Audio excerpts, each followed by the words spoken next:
Olá, seja bem-vindo ao canal da Clínica Concon.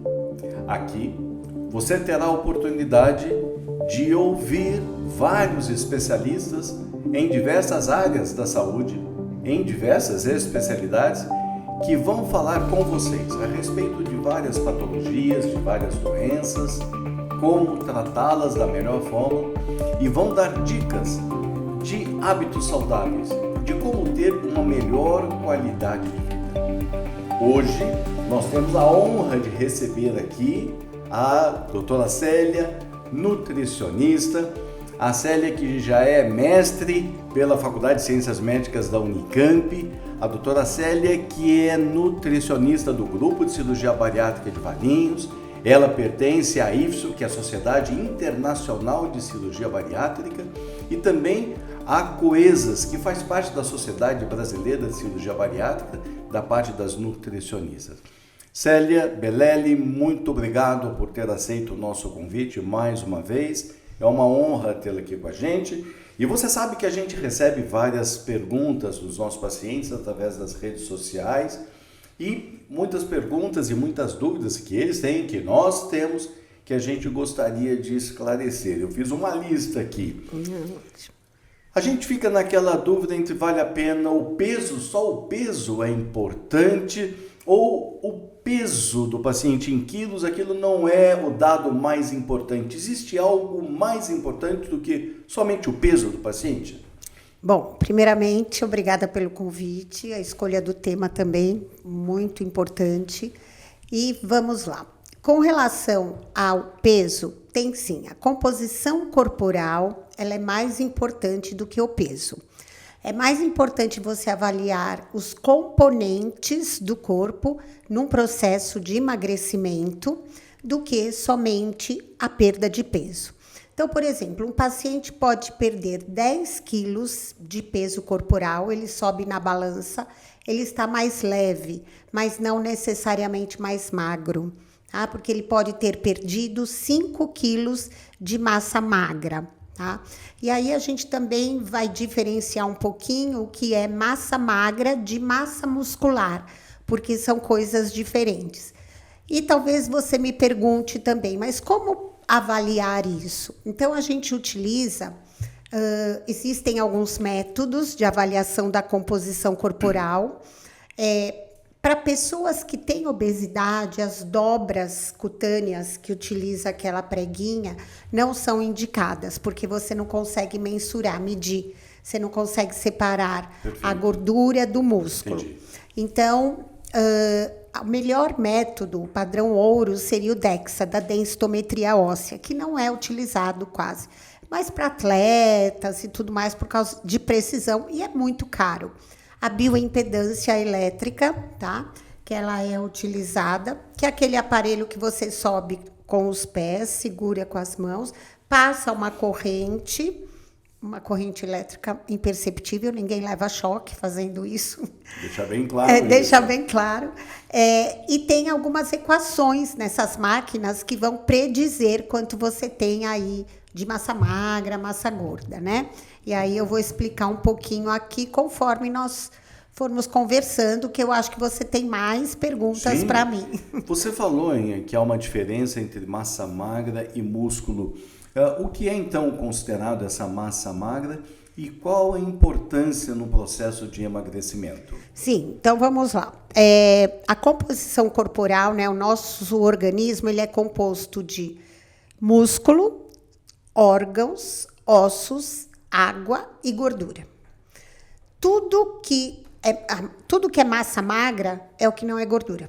Então, é tudo isso que eu falei primeiro. E aqui nós temos o quê? Uma réplica de músculo e uma réplica de gordura. Os dois têm exatamente 1 quilo. Então, isso é super importante também. Eu coloco para o paciente que num processo de emagrecimento é preferível perder isso. Só que não é fácil. Eu quero perder gordura.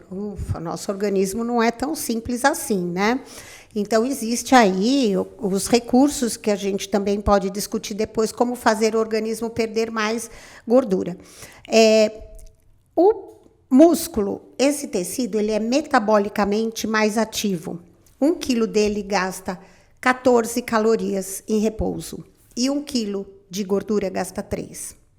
Então, é uma conta simples. Qual que vocês vão querer ter mais? Este ou este? Este. Músculo. Sim.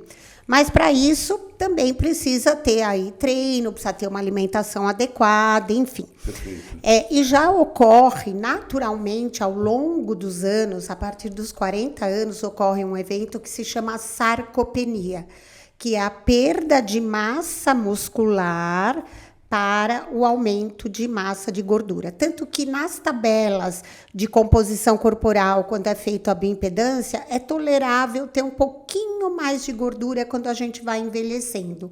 Muito pouco, mas é aceitável, tá? Então, é super importante estar trabalhando o emagrecimento com a composição corporal e não só um peso na balança. Porque muitas pessoas se prendem só com aquele peso. Perfeito. E como você mesmo disse, para a qualidade de vida. Porque hoje nós estamos envelhecendo mais, né? Então, as pessoas precisam ter mais massa muscular para ter qualidade de vida, independência, se movimentar mais. E quando você fala nessa composição corporal, que você aqui está bem representada com a gordura e com o músculo, quando você fala em toda essa composição corporal, aquele paciente que tem uma perda de peso muito rápida, o que ele perde? Boa pergunta. Então, é assim, quando o paciente perde muito peso e rapidamente, como no caso da cirurgia bariátrica, ou dietas muito restritas, às vezes, né? O que acontece? Esse paciente tende a perder mais massa magra, tá? Massa muscular. E massa óssea também. Quando a gente fala massa magra, também vai embora um pouco de músculo e osso. Músculo, osso e água. Primeira coisa que vai embora é água, tá? Então, por exemplo, a pessoa fala, nossa, emagreci 9 quilos, 10 quilos em um mês. Ela perdeu 4, 5 de massa magra, não tem jeito. Porque o corpo, primeira coisa, ele não quer se ver livre disso. Porque isso daqui é fonte de energia.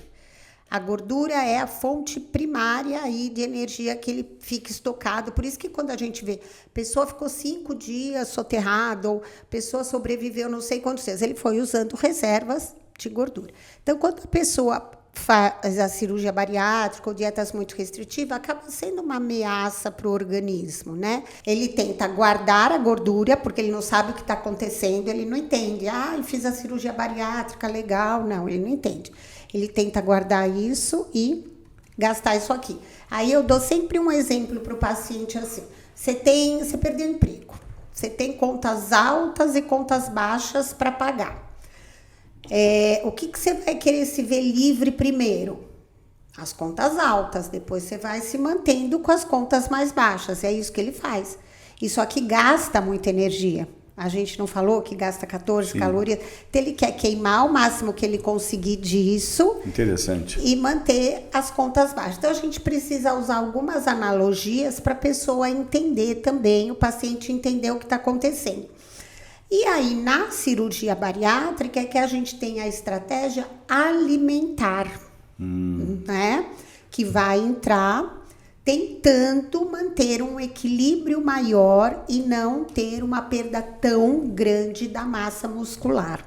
Como que o corpo, então, ele reage quando você tem uma perda de massa magra muito intensa? Então, ele não perde só a massa magra, ele vai perder uma quantidade, aí normalmente, primeiro ele perde água, massa muscular, depois ele começa a oxidar gordura, tá? Porque ele não consegue, ele não vai perder toda a massa muscular. Aí esse paciente começa a entrar num efeito platô, né? Ele começa a tentar se reestruturar metabolicamente, né? Então, por exemplo, uma pessoa que pesa, eu vou fazer uma conta hipotética aqui, 120 quilos, ela foi para a cirurgia, o corpo dela gastava 2.000 calorias, 1.900 calorias para ele não fazer nada, né? Dali, num mês, ele fez cirurgia bariátrica, ele começa a consumir 400 calorias no primeiro mês. Nossa, o organismo dá uma pirada.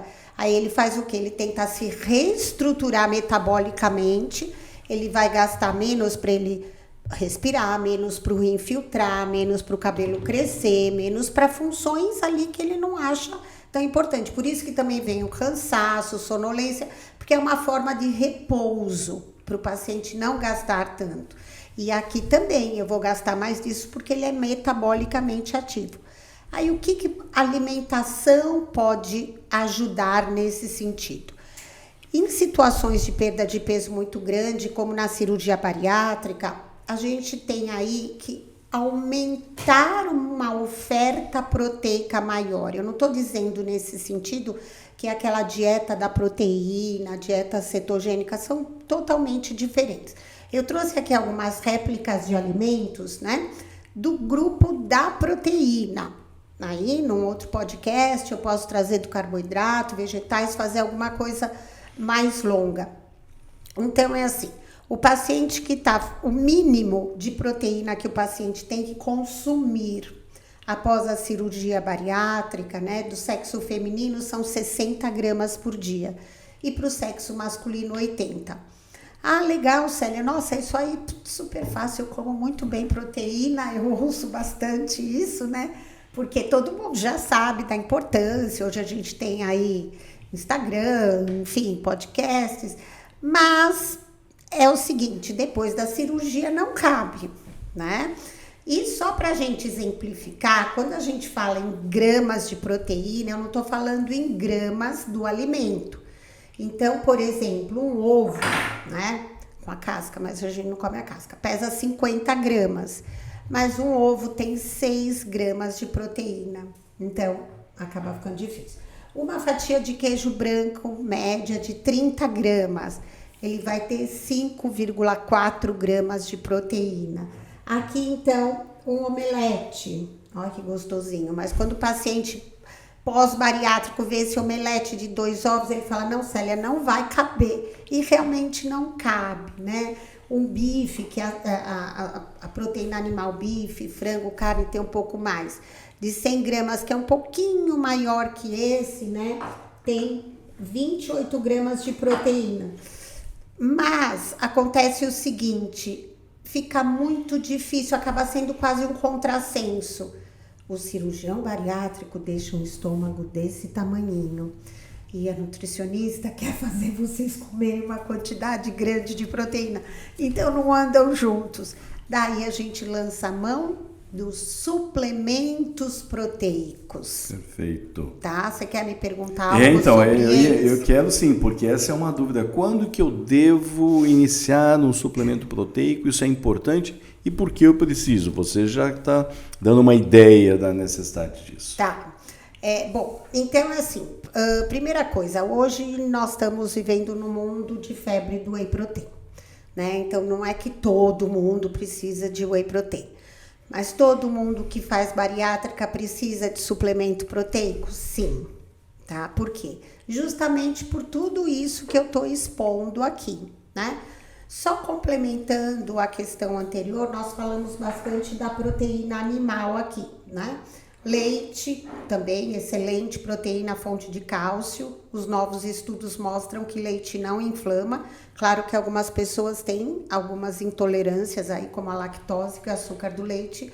E iogurte, que é um produto fermentável, que já teve a saída da lactose, que é excelente, até para microbiota intestinal. Mas, por exemplo, um copo de leite assim tem 6 gramas de proteína, também é pouco, mas já é alguma coisa quando você vai somando. Proteína vegetal. Nossa, feijão tem proteína, tem lentilha, ervilha, grão de bico, excelente. Só que a proteína vegetal, ela não é tão completa como a proteína animal. Então, ela não chega... eu ia fazer um trocadilho, uma Brastemp. Posso falar assim? Pode.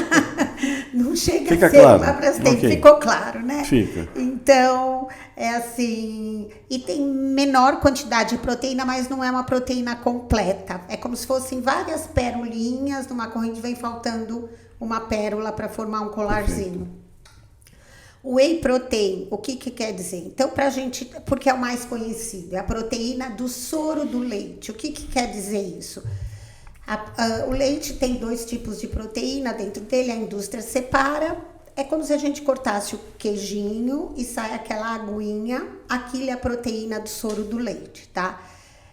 Originalmente, ela não tem lactose, tá? A indústria, ela transforma em pó, parará, põe um pouquinho de carboidrato, põe adoçante, põe parará, parará, um monte de coisa. Quando ela é mais purinha, a gente fala que é whey protein isolado, que a aceitação é muito boa.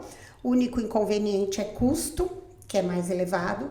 E o whey protein concentrado, ele já tem adição aí de um pouquinho de carboidrato, parará, e o custo menor, economicamente mais viável, mas também pode ser usado.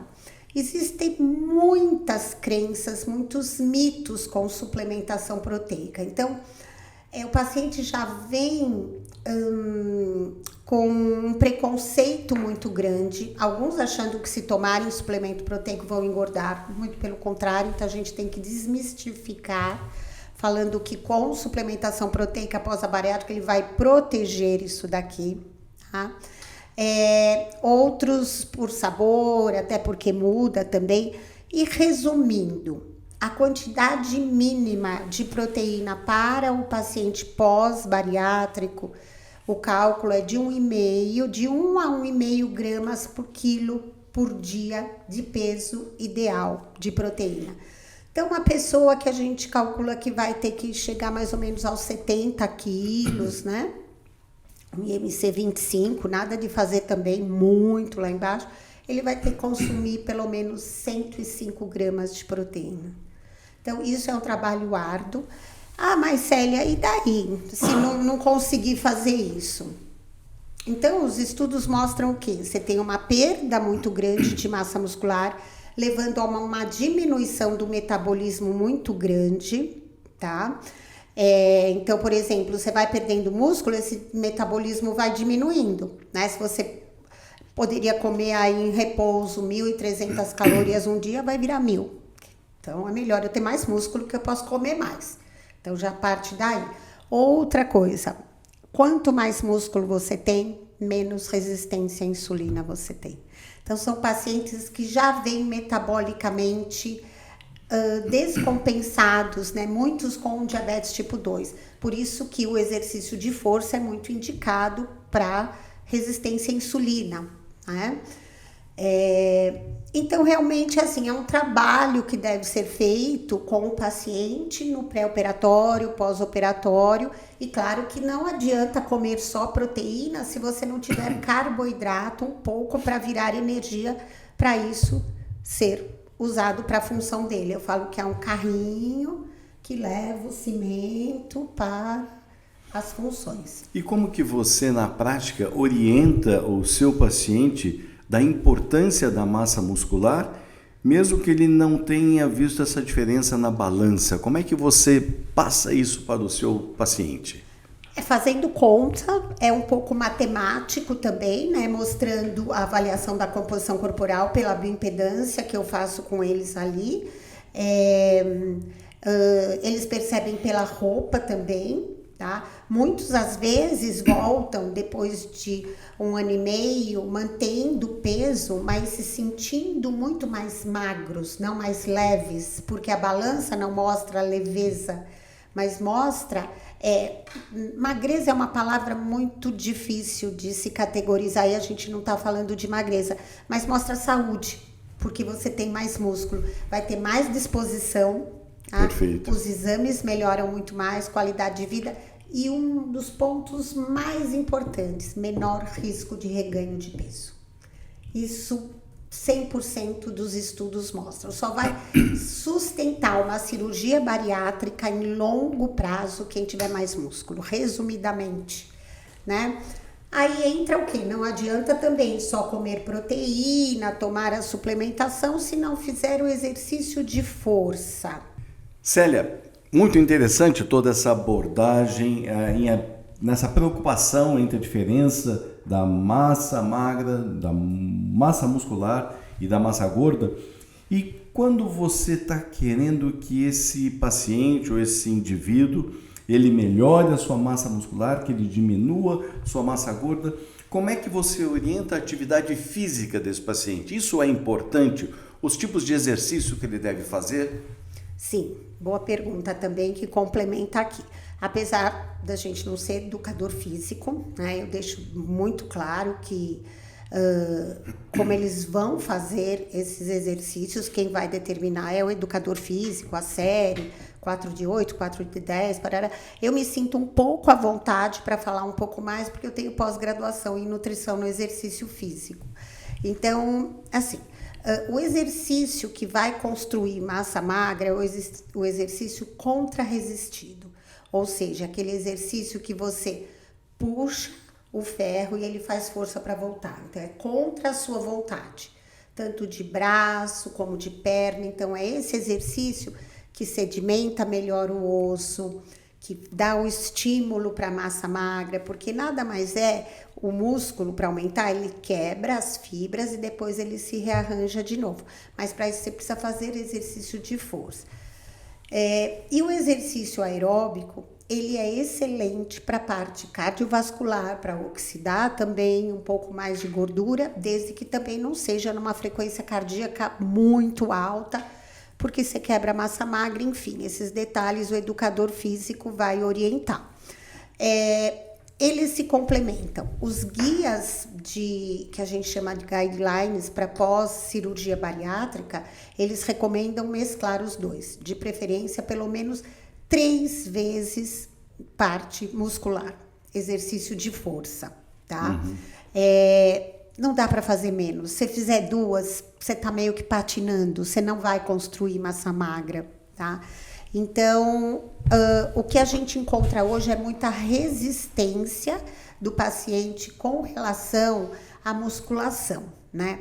Quando a pessoa fala, eu não gosto de academia, eu falo, esquece a academia, porque a academia é o lugar que você vai. Você não vai construir academia. Você vai fazer algum tipo de exercício lá, procurando os benefícios. O que tem que ser feito também é desmistificar um pouco que a pessoa precisa ficar 2 horas fazendo exercício naquele lugar, não sei quanto tempo antes na esteira, não sei quanto tempo depois. O foco é um pouco mais de força para isso. Então, conversar com o professor, o nutricionista também mandar um laudozinho falando qual o objetivo naquele momento, mandar a composição corporal, porque o educador físico sabe interpretar muito bem, em função daquilo, ele monta novamente. Excelente. Tá? Então, é esse trabalho multidisciplinar que a gente fala, né? De todo mundo aí ajudando. E quando você comentou 3 vezes a parte de musculação, seria o quê? Força. Força. O que é o 3 vezes? 3 vezes na semana. Ah, são 3 3 vezes dias, na semana, ok, 3 dias na física. semana, exato. Aí tem gente que fala, mas eu não consigo. Realmente, eu entendo perfeitamente, tem até, não tem nada a ver com o assunto, mas tem a ver. Esse ano até a campanha da ABESO, da Associação Brasileira para o Estudo da Obesidade, no Dia Mundial da Obesidade, que foi 4 de março, da conscientização da obesidade, ela colocou o quanto os órgãos governamentais e toda a população tem que trabalhar junto para as pessoas terem condições de fazer exercício. É muito fácil a gente falar, vai fazer exercício. Pessoa que sai 6 horas da manhã de casa, depois vai estudar. Então, assim, o que ela tem para auxiliar? Tem algum parque perto? Tem alguma praça? Tem aqueles aparelhos? Tem funcionários da prefeitura orientando, educadores físicos? Então, vem muito de encontro a isso também. Excelente. Célia, se você pudesse dar uma mensagem agora aos nossos telespectadores, sejam eles candidatos ou não à cirurgia bariátrica, sejam eles candidatos ou não a uma orientação nutricional, sejam eles pós-operatório ou não de uma cirurgia bariátrica, o indivíduo, que mensagem você daria para ele? Bom, baseado no que nós conversamos hoje, né, que tem a ver aqui com o tema que foi proposto, eu falaria o seguinte: cuidar um pouco mais da composição corporal e não só do peso, tá? Então, a gente vê hoje que em situações normais as pessoas fazem dietas extremamente radicais e aí tem uma perda de massa muscular muito grande, massa magra. Esse efeito sanfona fica por muito tempo. Uma dieta cetogênica você não vai sustentar para o resto da sua vida, isso não existe. Pode ser indicado em algumas situações, ela é muito utilizada para a parte neurológica também. Mas tudo tem a individualidade, mas cuidar da composição corporal, tá? Que ela acaba sendo mais importante, ou seja, quanto eu tenho de músculo, de gordura, como eu estou administrando essa perda de peso sem pressa também, né? Para ficar aí, se sustentar, do que somente se preocupar com o peso. Perfeito. Você que está nos ouvindo, gostou dessa apresentação, gostou desse bate-papo? Se você ainda tiver alguma dúvida, mande para a gente. Com certeza nós vamos chamar a doutora Célia mais vezes aqui para esse bate-papo, para esse podcast, onde ela vai tirar mais das nossas dúvidas. Então mande as suas questões para a gente, para que a gente possa depois chamar a doutora Célia mais uma vez. E, novamente, muito obrigado pela sua participação. É uma honra recebê-la, Célia. Eu é que agradeço, eu que me sinto honrada aqui.